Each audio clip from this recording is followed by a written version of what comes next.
Всім привіт і слава Україні!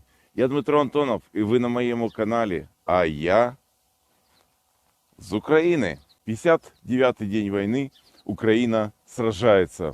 Не собирался сегодня выходить с видео, но что-то навеяло. Вот неспокойно было и все. Наша река на втором фронте, по которой пошел больше уже месяца назад ледоход с ускорением. Сегодня мне показалось, что начали образовываться заторы, торосы. Началось еще вчера, когда я с утра, как раз в это время, был в Гостомеле. Еще раз увидел Мрию, подходил. Дождь шел. Так, для природы и для метео это дождь. Ну, а если так немножечко философски, пафосно сказать, ну, слезы. Слезы и такие конкретные. 2 месяца прошло с момента, когда началась война. Мрия уничтожена. Сменилась команда. Старая команда не ушла в небытие. Она, естественно, существует. Немножко отошла, как бы, может, от руководства, но пытается что-то делать. Создали комиссию по восстановлению Мрии. Но я вчера увидел, что Мрия по-прежнему стоит в том же состоянии. Уже можно было бы, невзирая на то, что идет следствие, надо решать эти вопросы. Висят 3 двигателя, исправные. Я уверен, что их можно использовать. Очень дорогая вещь, но необходимо действовать и решать эти вопросы. Раз вы взялись за комиссию, решайте эти вопросы. Но я думаю, произойдет приблизительно то же самое, что произошло с фондом месяц назад. Для того, чтобы немного завуалировать то, что произошло после 24 февраля, был создан фонд восстановления Мрии. Спрашивается, фонд создан, а где документ, который говорит о том, куда этот фонд будет использоваться, как он будет использоваться, на какие направления вырученные средства пойдут. Ни одного такого документа не было. Даже счета, которые указаны в этом фонде сбора денежных средств, указаны текущие счета государственного предприятия «Антонов». Если за этот месяц туда попали какие-то средства, предназначенные для Мрии, для вот этих вот целей, я вас поздравляю. Эти средства благополучно растворились в общем потоке средств, которые тратит на повседневные нужды государственное предприятие «Антонов». Это восстановление, установка окон, замена дверей, которые необходимо сделать. В конечном итоге это выплата зарплаты работникам. Это очень-очень замечательно. Но это затрачено не на Мрию. И люди, которые хотели увидеть, что их средства пойдут на восстановление Мрии, этих денег, к сожалению, не увидят. В Лейпциг результат расследования привел к тому, что были выявлены большие нарушения. Команда была отозвана домой. Но, к сожалению, большая часть команды потерялась по дороге и растворилась на просторах Европы. Вот у нас сегодня холодно, а на Кипре сейчас уже тепло. Новая команда приступила к работе. Ей необходимо как можно быстрее сформироваться и начать активно работать. Уже прошло как минимум 2 недели. Это очень большой срок. Ни на каком направлении нельзя останавливаться.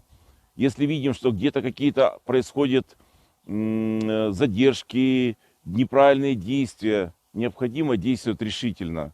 Я надеюсь, именно молодость этой команды позволит решить эти все вопросы. И буквально несколько ответов на вопросы, которые вы уже сегодня задали. Состояние самолета в Гостомеле спрашивают.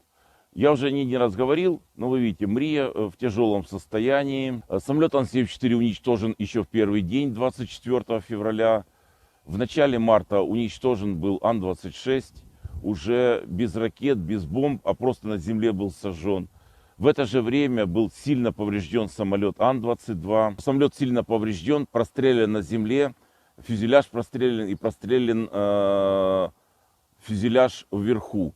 Кстати, самолет Ан-28, наш, АНТКовский, благополучно себя чувствует, стоит в ангаре, так что он не уничтожен.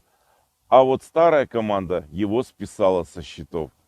Поэтому можно считать, что самолет второй раз родился. И будем на нем летать и выбрасывать парашютистов, как и в прошлом году. Много вопросов за эти сутки по самолету Ан-26. Про Ан-26 комментировать я еще не буду. Надо разобраться, посмотреть, что, куда, зачем. Спрашивают, что будет с титановой пластиной, на которой написан номер самолета, где произведен самолет и его название. Титановая пластина обязательно перекочует на следующий самолет.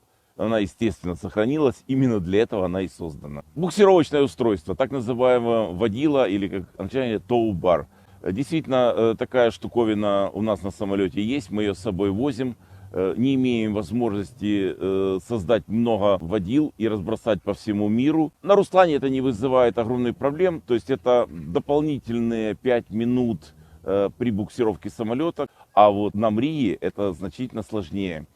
Водила надо грузить в грузовой отсек. Заднего грузолюка нет. Эта процедура занимает на Мрии 30-40 минут. Долго, неудобно. На новой Мрии обязательно этот вопрос будет учтен.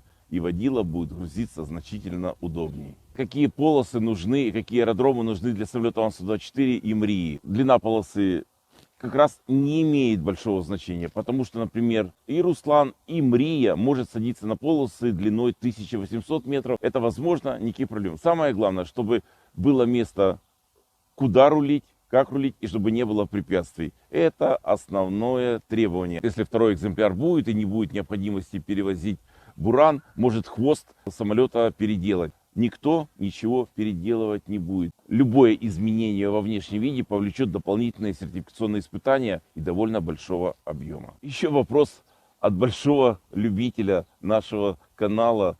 Это Вера из Праги. Задает вопрос о том, как быстро можно научиться летать на самолетах Ан-124, Ан-225. На Ан-225, так как он очень похож на Ан-124 по пилотированию, по всему, летчик, летающий на самолете Ан-124, я считаю, что в течение около 3 месяцев осваивает самолет Ан-225. Те пилоты, которые летают на самолетах Ан-26, Ан-74, вначале проходит обучение на самолете Ан-124 Руслан. Как правило, это занимает от 3 до 5 лет, а затем идет процесс уже переучивания на 225. Возраст пилотов, самые молодые, 36 лет. Вторые пилоты на самолетах Ан-225 чуть старше 30 лет.